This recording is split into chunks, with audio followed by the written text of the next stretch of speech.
In a big change ahead of the Bihar elections, the Election Commission said today that people over the age of 65 years will be able to vote by postal ballot in view of the coronavirus pandemic.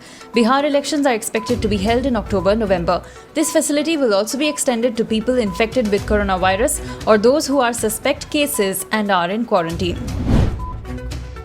The Nepal president approved the government's proposal to prorogue the ongoing parliamentary session. This comes as a relief to Prime Minister Sharma Oli, who is facing stiff opposition and calls for resignation from within the ruling Nepal Communist Party. While Oli is saved from an immediate floor test, it will also allow him to reintroduce an ordinance meant to relax the provision to recognize a split in a political party. In a big development, the Ministry of Home Affairs has asked the Central Armed Police Forces for their views on recruiting transgender people into the forces.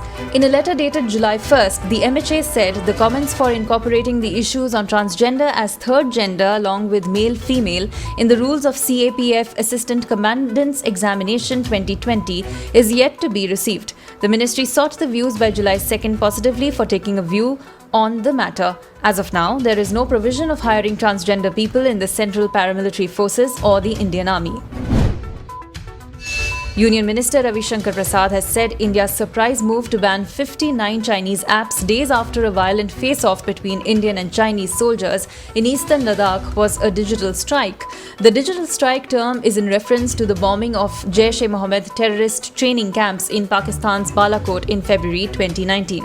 The bombings were conducted by an airstrike. Ravi Shankar Prasad was speaking at a virtual rally for West Bengal. As many as 11 loyalists of Jyotiraditya Scindia were among the ministers sworn in to the Madhya Pradesh cabinet today. Chief Minister Shivraj Singh Chauhan reportedly had to stand down on many candidates he had suggested to the party leadership. Scindia's aunt, Yashodhara Scindia, a BJP leader, was also included in the cabinet. Jyotiraditya Scindia, who was a long-time Congress member, switched to BJP earlier this year.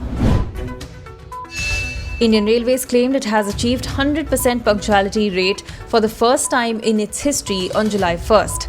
That means none of its passenger trains faced delays and their departures and arrivals were on time. However, due to the pandemic, only a fraction of the total trains are currently on tracks. Its previous best, according to the Railways, was 99.54% on June 23rd, when one train got delayed.